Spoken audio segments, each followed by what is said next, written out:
நீங்கள் பட்டாசுலாம் வெடிக்காதீங்க, ஆடம்பரம் பண்ணாதீங்க, உங்கள் பக்கம் ஜெயிச்சிச்சு, நீங்கள் நல்லா ஃப்ரீயாக இருங்க, எதுவும் இது யார்கிட்ட சொல்லிக்காதீங்க நாங்கப்பா.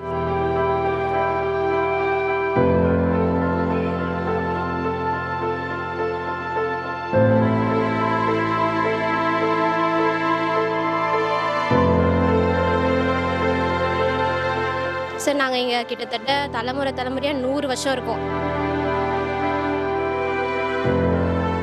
அந்த காலத்துலேருந்தே இருக்கிறாங்க. எல்லாம் முடிஞ்ச அடுத்த தலைமுறை இப்படியே தான் நாங்கள் இங்கே குடி இருக்கிறோம். எங்களுக்கு ஒன்றுமே கிடையாது. எல்லா ஆதாரமாக நாங்கள் வச்சுருக்கிறோம். தண்ணி வேறு இருக்குது, ட்ரைனேஜ் வேறு இருக்குது, இபி பில் இருக்குது. சட்டப்படி நாலேஜ்லாம் எங்களுக்கு இல்லை சார். ஆனால் உங்ககிட்ட இருக்கா இதுதான் கேட்குறாங்க. ஆனால் அவங்ககிட்டயும் எந்த ப்ரூஃபும் இல்லை சார். 7.5 லேண்ட் இருக்குது, காலி பண்ணுங்க இப்படி தான் சார் சொல்லிட்டு இருக்காங்க. இந்த பேரில் இருக்கவங்க காலி பண்ணுங்க, ப்ராப்பராக வந்து சொல்ல மாட்டுறாங்க.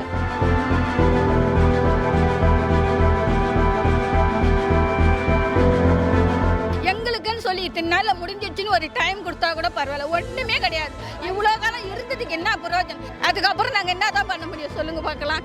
இப்படியா எங்களை கொண்டு வந்து நடத்துறதுல கொட்டுவாங்க, இப்படியா எங்களை மோசம் பண்ணுவாங்க எல்லாருமே சேர்ந்து. இப்போ இவங்க என்ன பண்ணிட்டாங்கன்னா, ஒன் ஆஃப் த பார்ட்னர் வந்து இங்கே இருக்கிறாங்க, அவங்க இறந்துட்டாங்க. அவங்களோட ரிலேட்டிவ் யாரோ வந்து ரொம்ப சிவியராக டிஎம்கேவோட சப்போர்ட்டோட வச்சு ரொம்ப மும்முரமாக இறங்கி இப்போ இந்த மாதிரி அராஜகம் பண்ணுறாங்க.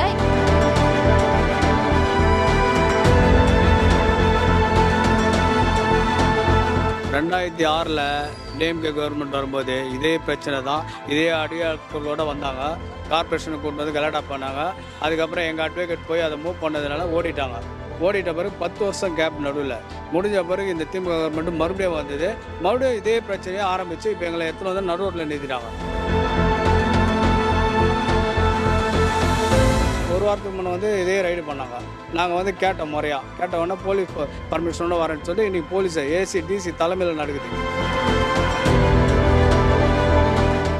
ஏதாவது இந்த மாதிரி இடிக்க போகிறோம் உங்களுக்கு எதுவுமே மெசேஜே கொடுக்கல. திடீர்னு வந்தாங்க, ஆராய்ச்சி பண்ணிட்டு இருக்காங்க.